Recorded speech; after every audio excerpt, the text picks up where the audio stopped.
오늘 말씀 끝까지 견디기만 하세요 라는 제목으로 하나님의 말씀 여러분들과 함께 살펴보고자 합니다. 오늘 우리가 읽은 짧은 본문 말씀은요, 사도 바울이 에베소 교회 담임으로 사역하고 있는 영적인 아들 디모데에게 보낸 두 번째 편지 디모데 후서에 나와 있는 말씀입니다. 여러분, 디모데 후서는요, 사도 바울의 마지막 서신이기도 합니다. 이때가 사도 바울이 로마에서 두 번째로 감옥에 수감되었을 때입니다. 그 감옥에서 쓴 서신이 이제 디모데 후서입니다. 사도 바울은 디모데후서 4장 6절에서요, 자기가 이제 포도주를 주님께 부어드리는 전제처럼 내가 피를 쏟고 죽게 될 것이다 라고 디모데에게 얘기했어요. 여러분, 전제가 뭐냐면은 제물에 포도주를 붓는 것을 의미하거든요. 여러분, 포도주는 피를 상징합니다. 그러니까 사도 바울이 전제와 같이 내가 부음이 되고 라고 얘기하는 것은 자기가 이제 자기가 죽을 건데 그 죽음의 형태가 피를 쏟고 죽게 될 것이다 라고 알고 있는 말씀입니다. 실제로 디모데 후서는 AD 65년이나 66년경에 기록되었을 것으로 생각되는데요. 얼마 지나지 않아서 그때가 네로 황제가 다스리던 때입니다. 네로 박해 때 바울 사도는 참수형으로 세상을 떠나게 됩니다. 머지않아 자신이 피 흘려 죽게 될 것을 예측하고 있는 바울 사도의 서신이어서 그런지 디모데 후서의 분위기는 좀 엄숙합니다. 그 중에 마지막 인사를 하고 있는 그런 부분이 우리가 읽은 성경 본문 말씀입니다. 데마라는 사람을 언급하고 있지요. 그가 바울 사도를 버리고 데살로니가로 갔다 이렇게 얘기하죠. 감옥에서 누군가 자기를 버렸다 이 말하기가 참 마음이 그럴 거예요. 그리고 그레스게라는 사람도 디도로 갔다 이렇게 말하면서 누가만 자기와 함께 있다 이렇게 얘기하고 있습니다. 그리고 오늘 여러분들과 함께 살펴보고자 하는 사람이 바로 마지막으로 언급한 마가입니다. 디모데에게 자기에게 올 때 마가를 데리고 오라 이렇게 얘기하죠. 그러면서 그가 사역에 유익한 사람이다 이렇게 말하고 있습니다. 이 바울 사도가 언급한 마가라는 사람은요, 성경에 나타난 흔적들을 추적해보면 참 이렇게 말씀드려서 그렇지만 참 흥미로운 사람입니다. 마가라는 이름이 히브리어 이름으로는 마가인데요. 그렇죠. 히브리어 이름으로는 요한입니다. 요한이에요. 사도행전 12장 12절에 보면은 마가라 하는 요한의 어머니 마리아의 집 이렇게 언급이 되거든요. 그러니까 로마식 이름이 마가입니다. 마커스라고도 하고요, 마카베오라고도 합니다. 마르코라고도 발음합니다. 여러분 들어보셨죠? 그래서 이 사람을요, 마가 요한이다 이렇게 부릅니다. 바로 마가복음을 기록한 사람이 바로 이 사람입니다. 사도행전에서 바울 사도와 1차 전도 여행을 함께 했던 여러분 바나바 아시죠? 바울과 바나바, 그 바나바의 조카예요. 바나바는 성경에 구브로라고 나오는 지중해의 섬 키프로스 출신입니다. 그래서 마가 역시 그곳 출신일 것이라고 생각되고 있어요. 근데 아마 아버지가 돌아가신 후에 어머니와 함께 예루살렘에 돌아와서 정착했던 것 같아요. 이스라엘 바깥에서 태어났는데 예루살렘에 돌아와서 정착한 것을 보면은요, 마가의 부모, 특히 마가의 어머니로 나오는 이 마리아의 믿음이 참 특별했던 것 같습니다. 근데 여러분, 이 집안이요, 상당히 부유한 집안이었어요. 마가의 어머니 마리아라고 언급된 걸로 봐서 여러분 아마 마가는 확실히 이제 남편이 없는 상태로 이렇게 지내는 여자였던 것 같은데 언급된 게 상당히 부유하게 느껴져요. 예수님의 마지막 만찬 장소인 다락방이 바로 마가의 다락방으로 언급되고 있지 않습니까? 그 다락방에서 사도행전 1장에서부터 이제 기도회가 일어나는데요. 사도행전 1장에 그 다락방에 모인 숫자가 120명이라고 언급돼요. 여러분, 그러니까 초대교회가 바로 마가 요한의 집인 거예요. 집인 거예요. 사도행전 12장 5절에 보면 베드로가 갇혔을 때 교회가 그를 위해서 간절히 기도했다라고 나오는데 그 기도의 장소가 바로 마가의 집이었던 겁니다. 근데 교회라고 언급되고 있잖아요. 그러니까 마가의 다락방이 바로 초대교회였던 겁니다. 예루살렘에 120명 정도가 들어갈 수 있는 큰 다락방을 소유한 상당히 큰 저택을 소유한 집안이 바로 이 마가의 집안이었던 겁니다. 마가를 살펴보면 신약 성경의 주요 인물들을 대부분 만날 수 있을 정도로 동선이 겹치는 인물이에요. 마가에 대해서는 마가복음에서 예수님이 십자가에 달리시기 위해서 체포되는 과정에서 언급되고요. 그 다음 사도행전에서 사도 바울과 선교 여행을 떠나면서 마가가 두 번째로 언급됩니다. 그리고 골로새서와 빌레몬서에서 사도 바울이 언급합니다. 그리고 마지막으로요, 베드로전서에서 베드로 사도도 마가를 언급해요. 오늘 본문의 사도 바울의 마지막 편지 디모데후서에서 또 이제 사도 바울이 마지막으로 또 언급하고 있고요. 이 부분들을 간단하게 살펴보면서 마가가 맺고 있는 인간관계 속에서 그가 어떻게 믿음이 성장해 가는지, 그리고 그의 성장 과정을 통해서 우리 인생에 나아갈 방향과 길들을 이렇게 엿볼 수 있는 시간이 되셨으면 좋겠다 생각합니다. 여러분, 마가가 첫 번째로 언급되는 부분이 마가복음 14장 51절, 52절 말씀입니다. 이렇게 기록되어 있어요. 한 청년이 벗은 몸에 배 혼이불을 두르고 예수를 따라가다가 무리에게 잡히매 배 혼이불을 버리고 벗은 몸으로 도망하니라. 여러분, 어떤 장면인지 생각이 나요? 예수님의 십자가 사건을 기록하고 있는 부분이에요. 근데 마태, 마가, 누가, 요한복음이 예수님의 십자가 사건을 기록하는데 유일하게 마가복음에만 나오는 이야기가 바로 이 청년에 관한 부분입니다. 여러분, 그걸로 봐서 성경학자들은 틀림없이 이 청년이 마가일 것이다 라고 이야기합니다. 아무데도 얘기하지 않는데 마가복음에만 기록되어 있거든요. 자신이기 때문에 기록했을 것이라는 추측이 충분히 가능합니다. 배경은 예수님께서 겟세마네 동산에서 붙잡히시는 상황이었죠.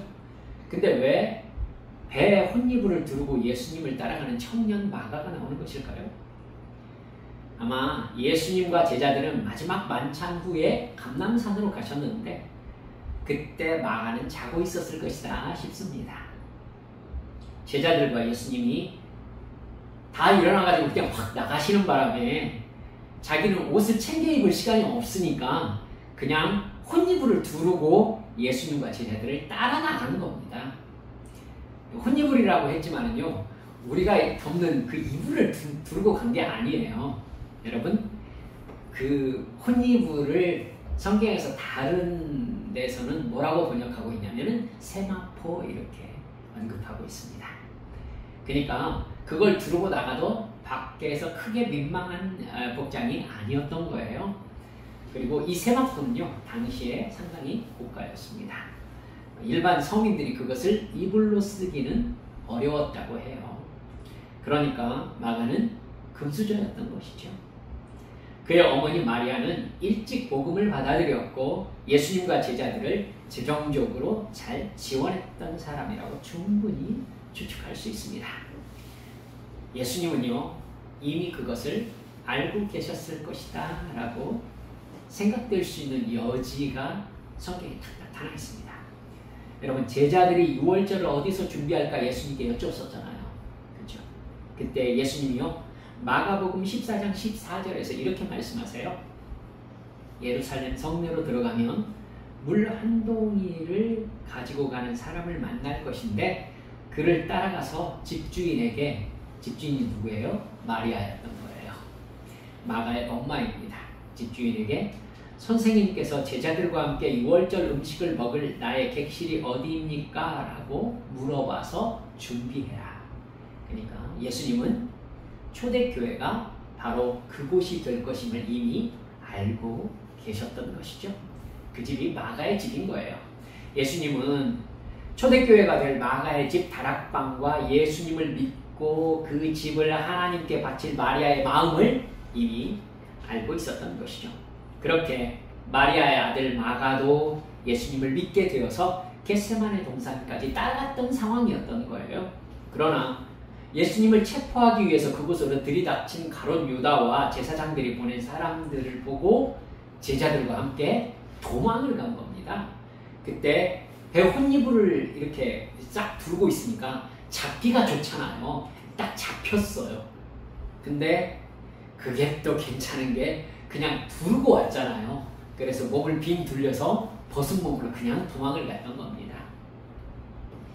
어쩌면 제자들의 신앙도 마가의 신앙도 그때 무너져 내리지 않았을까 하는 생각을 하게 됩니다. 이스라엘의 희망이라고 여겨졌던 예수님이 저렇게 처참하게 십자가에 못 박혀 죽을 것이라고 생각했던 사람 아무도 없었기 때문이지요. 마가도 전혀 생각하지 못했을 것입니다. 아마 그 장면에서, 즉 예수님을 버리고 도망가는 그 장면에서 자기가 어떤 믿음의 자리에 있었는지를 생각하면서 아마 자기가 그랬던 사람이다 라고 마가복음에 기록한 것 같아요. 자기는 제자들과 함께 올바른 믿음의 단계에 있지 못해서 예수님을 버리고 도망가는 사람이었다라고 기록하고 있는 것이죠. 그 마가가 청년의 단계를 벗어나서 성인으로 등장하고 있는 둘째 부분이 사도행전 12장 25절입니다. 여러분, 당시 유대 땅에 큰 흉년이 들었어요. 그래서 터키라고 했지만 지금 튀르키예라고 하잖아요. 옛날에는 거기를 소아시아라고 했어요. 사도 바울이 주로 선교했던 그 소아 지방 다 그 도시 이름들이 다 지금의 튀르키예에 있는 도시들 이름입니다. 그곳에 있는 안디옥 교회 성도들이 헌금을 모아가지고 예루살렘 초대교회 성도들을 돕기로 하거든요. 당시 바나바와 바울이 안디옥 교회의 담임 사역자들이었어요. 둘이 안디옥 교회의 대표로 예루살렘 교회에 헌금을 전달하러 왔다가 바나바가 친척인 마가 요한을 데리고 안디옥으로 온 것입니다. 그리고는 안디옥 교회가 성령의 감동하심으로 바나바와 사울을 선교사로 파송하면서 떠나게 된 것이 바울의 1차 전도 여행이에요. 그 전도 여행에 바나바가 마가를 데리고 갑니다. 사도행전 13장 5절에 기록되어 있거든요. 성령의 인도하심을 따라 바울과 바나바는 마가와 함께 바나바의 고향 키프로스, 즉 구브로에 가서 전도합니다. 그곳에서 총독이 회개하고 변화되는 역사를 경험하죠. 그런데 여러분, 1차 선교가 이렇게 지속되면서 버가라는 곳에서 비시디아 안디옥으로 넘어가야 되는 상황이 되거든요. 근데 여러분, 이 상황이 참 그래요. 비시디아 안디옥은 고도가 해발 1100m 정도의 고원지대에 있어요. 그러니까 이쪽에서 비시디아 안디옥으로 넘어가면 거기가 고원지대인데 그 사이에요, 타우로스라는 타우루스 산맥이 있어요. 그러니까 산맥을 넘어가야 비시디아 안디옥인 거예요. 근데 그 산맥이 평균 높이가 2000m에서 3000m나 됩니다. 그러니까 백두산보다 높은 거예요. 굉장히 높은 곳이죠. 만년설이 쌓여있다고 해요. 그 험준한 산맥에 하필 산적과 강도대가 많다고 고대세계에 소문이 나 있는 곳이었습니다. 산적의 위험을 사도 바울이 당했다라고 기록하고 있는 것이 혹시 이곳이 아니었을까라고 짐작하고 있는 것이 사람들이 많습니다. 여러분, 그러니까 선교 여행이 속된 얘기로 진짜 빡센 상황에 이제 접어든 거예요.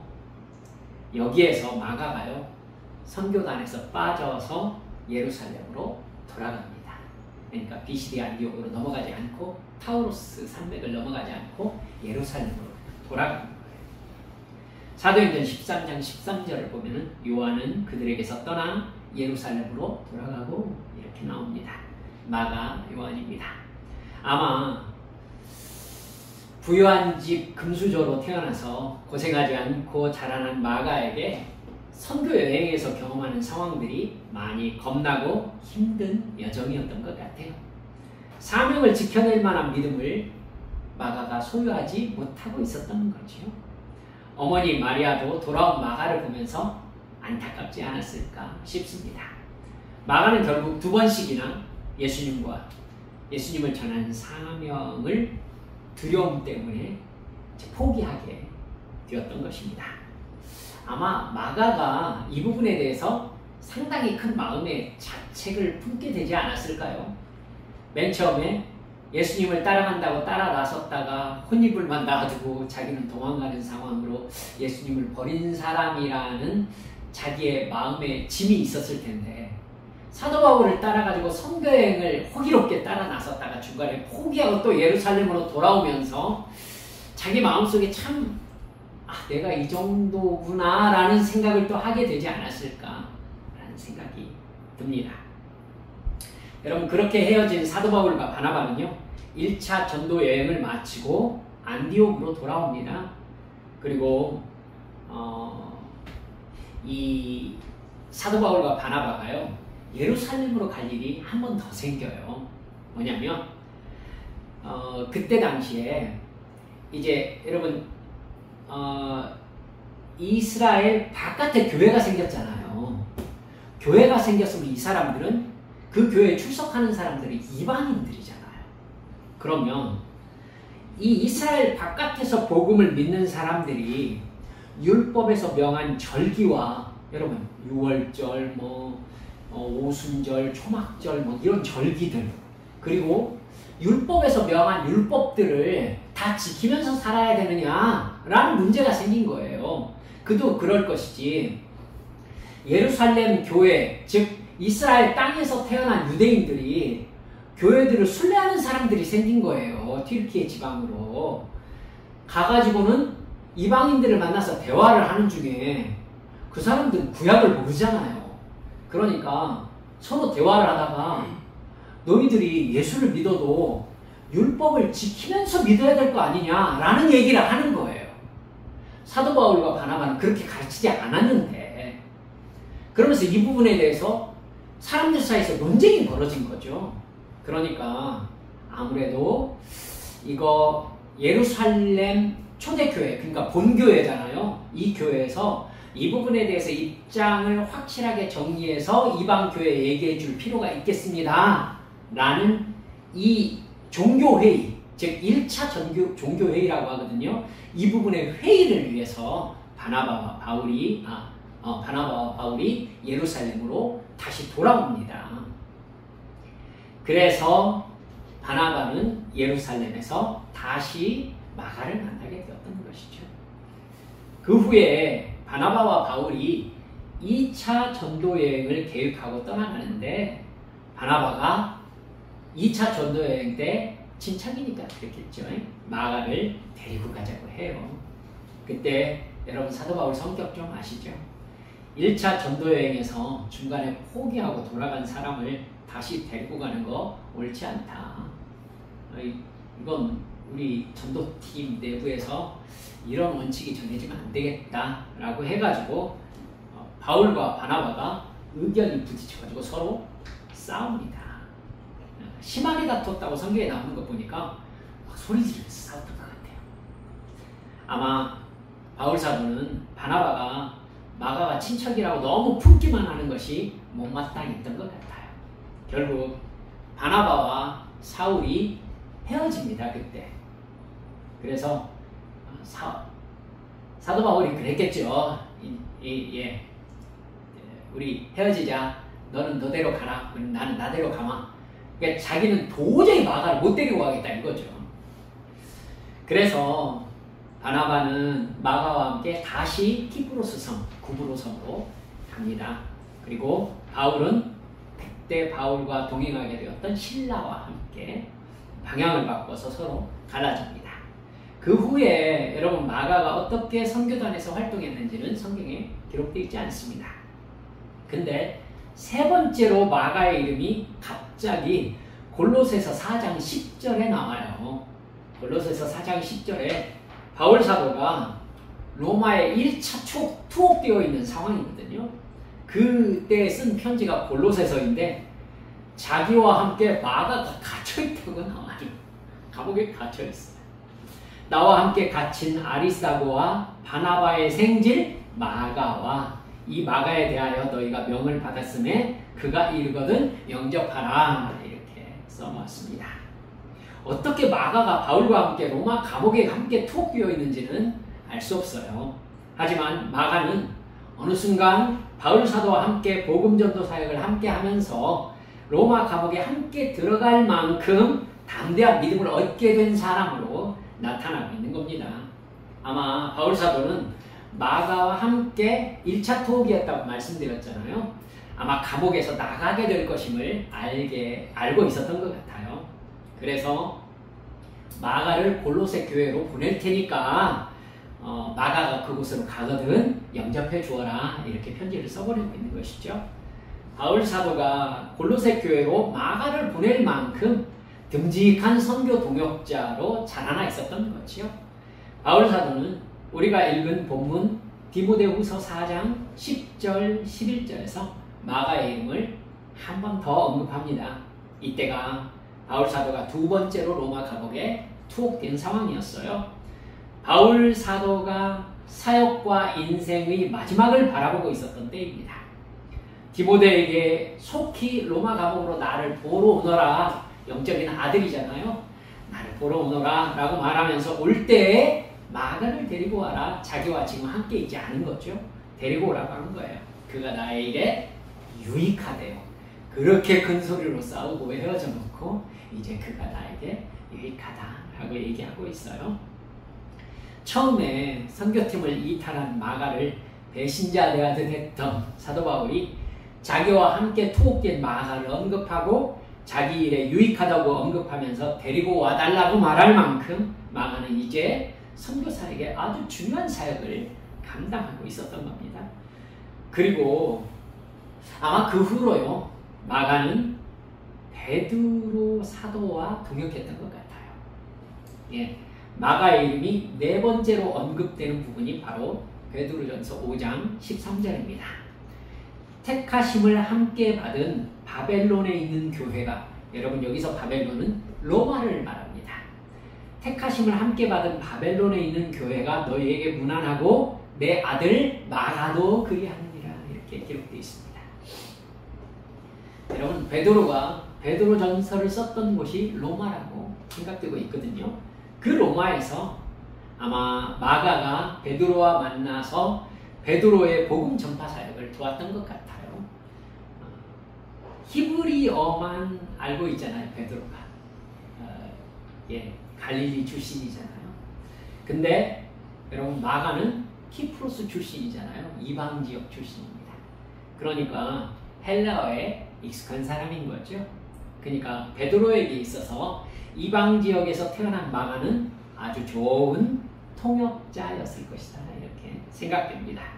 마가 또한 베드로를 통해서 제자들과 함께 예수님을 청년 때부터 보았던 사람이잖아요. 그렇죠? 마가가 베드로를 예수님을 그냥 예수님 따라다닐 때부터 익숙히 보아왔기 때문에 베드로의 말을 아마도 가장 정확하게 통역해서 전달할 수 있는 사람이었을 것이다 이렇게 생각됩니다. 바울 사도의 1차 투옥 이후에 마가가 베드로와 함께 팀을 이루어서 복음 전파 사역을 감당했을 가능성이 높아 보여요. 베드로는 그를 나의 아들이라고 표현하고 있습니다. 베드로에게도 마가는 정말 귀중한 동역자인 것이죠. 마가는 전에 베드로에게 들었던 예수님 이야기, 여러분 같이 동역하면서 예수님에게 되게 많이 했을 거 아니겠어요? 베드로는 예수님의 수제자였으니까. 여러분 그 이야기를 중심으로 해서 마가가 마가복음을 이렇게 기록하는 것입니다. 그래서 성경학자들은 마가복음을 베드로복음이다라고 이야기하기도 합니다. 마가복음은 복음서 중에 가장 먼저 기록되어 AD 60년에서 65년 사이에 기록되거든요. 그것을 기초로 해서 마태복음, 누가복음, 그리고 마지막에 요한복음이 기록됩니다.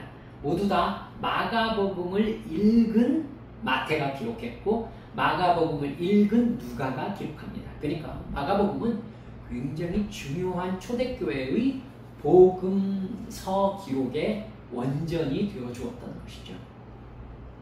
전해지는 이야기에 의하면요, 마가는 이집트 알렉산드리아에서 복음을 전했는데 로마의 트라이아누스 황제 박해 때 AD 68년 5월 8일에 줄에 매어 끌려다니는 고문을 당한 후에 불에 던져져서 순교했다라고 전해지고 있습니다. 그의 순교를 기점으로 이집트 전역에서 복음이 확산되기 시작했다고 얘기하죠. 그래서 그렇게 생겨난 이집트의 교회를 콥트 교회라고 얘기합니다. 그럼 이집트 여행을 이렇게 계획하시면은 그 선교 여행 때 교회를 들르실 수 있다고 합니다. 한번 언젠가 한번 그렇게 갈까 않을까요?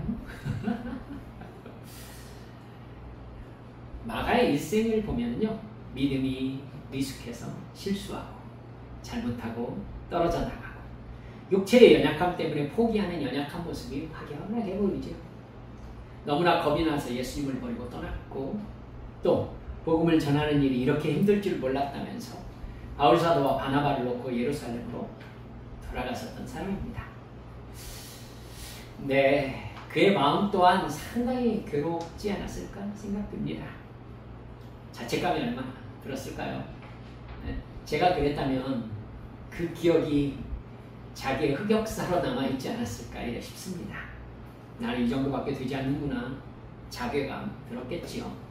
믿음의 용사들이 순교하는 소식을 마가가 들었을 겁니다. 그러면서 자기는 어떤 사람으로 살아갈 것인가 생각하지 않았을까요? 하지만 마가는 다시 돌아왔어요. 바울과 같은 영향력 있는 선교 사역자들의 거절과 눈총을 받으면서도 믿음과 사명으로 다시 돌아온 거죠. 오늘 설교 제목처럼 마가는 끝까지 견뎠습니다. 자기 자신의 후회와 믿음 없음에도 끝까지 믿음을 떠나지는 않은 거예요. 떠나지 않은 거예요. 여러분, 그러자 마가는 예수님을 버렸는데 예수님은 마가를 버리시지 않으셨습니다. 바울은 마가를 거절했는데 우리 하나님은 마가를 거절하지 않았습니다. 그가 계속해서 하나님을 바라보며 성령님께 자기 자신을 드리자 하나님은 그를 복음을 전하다가 바울사도와 함께 감옥에 갇힐 정도의 믿음의 결단을 가진 사람으로 키워내셨습니다. 베드로가 자기 아들이라고 부를 만큼 중요한 역할을 하는 초대교회의 사명자로 자라나게 하신 것이죠. 저와 여러분도 마가처럼 실수합니다. 그리고 배신도 해요. 죄도 짓고 낙심도 하고 절망도 하고 세상도 바라보고 포기도 하면서 살아갑니다. 하지만 우리 마음 간절히 이렇게 붙잡아 보시면 어떻겠습니까? 절대 믿음을 떠나지 맙시다. 절대 기도를 멈추지 맙시다. 기도를 쉬실 수도 있죠. 쉰 김에 포기하자는 하지 마시라는 겁니다. 주님 앞에 머쓱하지만 다시 와서 기도하는 겁니다. 하나님은 그때 절대 나를 거절하지 않으실 줄을 믿으시기 바랍니다. 절대 네가 어떻게 그럴 수가 있어 라고 바울은 얘기했지만 하나님은, 예수님은 절대 그러지 않으신다는 것을 여러분 믿으시기 바랍니다. 나를 부르신 것을 주님은 절대 후회하지 않으십니다. 내가 연약해도 끝까지 주님 붙잡고 있으면 주님은 결국 나를 믿음의 성숙한 단계로 세우셔서 하나님이 주신 사명을 감당해내는 천국의 사명자로 세우실 것을 믿으시기를 주 예수님의 이름으로 축원합니다. 우리 시간 함께 기도하십시다.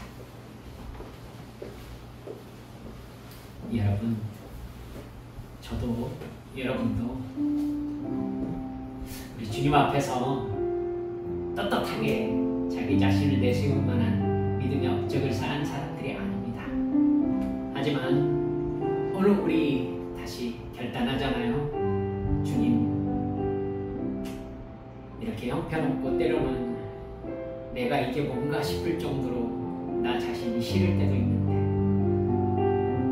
그런 나도 주님께서 결코 버리지 않으시고 내가 너 괜히 구원했다고 후회하신다고 얘기하지 않으신지 나를 다시 끌어안으시고 결국은 저 천국을 향한 주님의 멋진 사역자, 정말 믿음이 잘 세워진 우리 주님의 자녀로 세워가실 줄을 믿으시기 바랍니다. 주여, 그 길에 결코 포기하지 않을 믿음을 나에게 주시라고